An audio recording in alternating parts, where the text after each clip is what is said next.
कृष्ण का रस अगर आपके जीवन में एक बार प्रवेश कर जाए तो ये रस कभी जाता नहीं।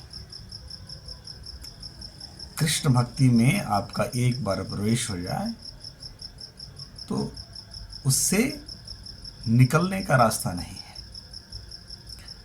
तो भगवान का जो मार्ग है, भगवान की भक्ति का जो मार्ग है, उसमें भी भगवान के गुण समाये हुए हैं। भगवान क्या कहते हैं? यद गत्वा न निवर्तेन तत् यद गत्वा न निवर्तन्ते तद्धाम परमं मम।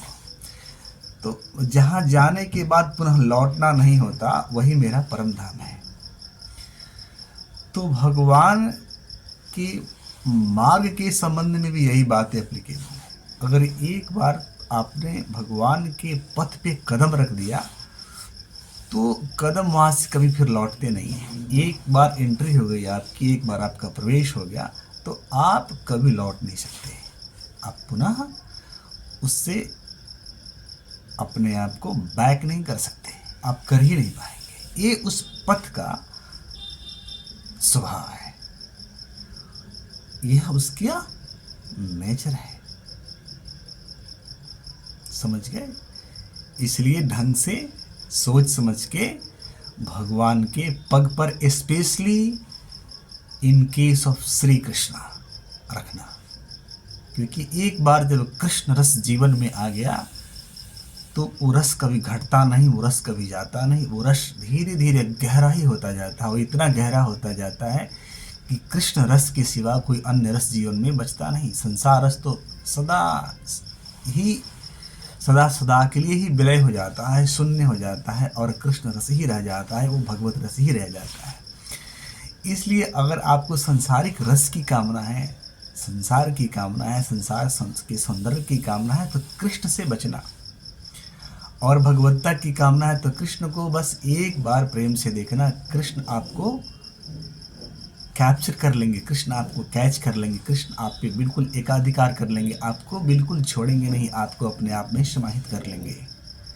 और आपको बहुत ज़्यादा मेहनत की भी आवश्यकता नहीं होगी। बस कृष्ण को एक बार आपको प्यार से देखना है, फिर कृष्ण आपको सदा सर्वदा ही प्यार से देखेंगे और आपके पीछे पीछे, आपके आगे आगे, आपके इर्द गिर्द, आपके जीवन में, आपके जीवन के बाहर, आपके जीवन के अंदर सदा सर्वदा कृष्ण ही रहेगा। ये कृष्ण का स्वभाव है, यही कृष्ण की पहचान है।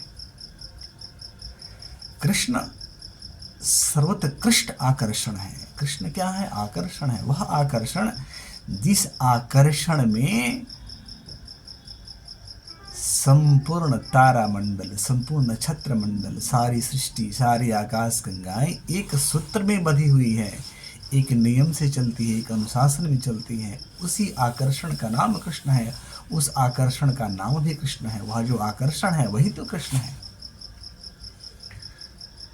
तो कृष्ण जो है का वह आकर्षण आपके मन के ऊपर भी लागू होता है। जब वह आकर्षण आपके मन के ऊपर जाता है तो मन की सारी तरंगों को कृष्ण खींच लेता है और मन केंद्रित हो जाता है कृष्ण पे। मन यूनिडायरेक्शनल हो जाता है, मन फोकस्ड हो जाता है, मन सेंटर्ड हो जाता है कृष्ण में।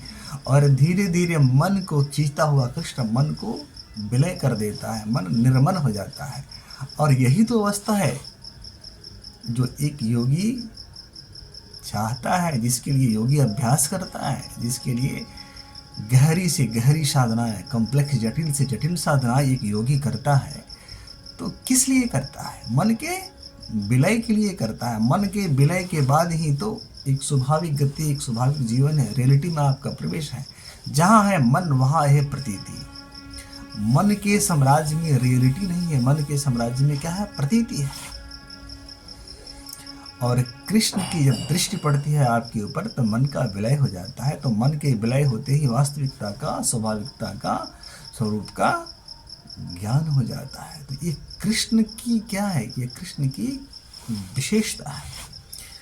तो कृष्ण भक्त को, कृष्ण के श्री चरणों में प्रेम रखने वाले को, कृष्ण के श्री चरणों में डिवोशन रखने वाले के लिए हर चीज़ बड़ा ही सहज है, बड़ा ही सुंदर है। जो हजारों वर्षों में होगा वो एक क्षण में श्री कृष्ण की दृष्टि से हो जाता है। जो अर्जुन को हुआ। लेकिन भगवान कृष्ण के चरणों में क्षण भर के लिए भी आपको प्रेम आना चाहिए। एक बार क्षण भर के लिए प्रेम हुआ तो फिर भगवान उस प्रेम को विस्मृत भी होने नहीं देते। ये उनकी जिम्मेदारी है। कृष्ण का ऐसा स्वभाव है। हरे कृष्णा।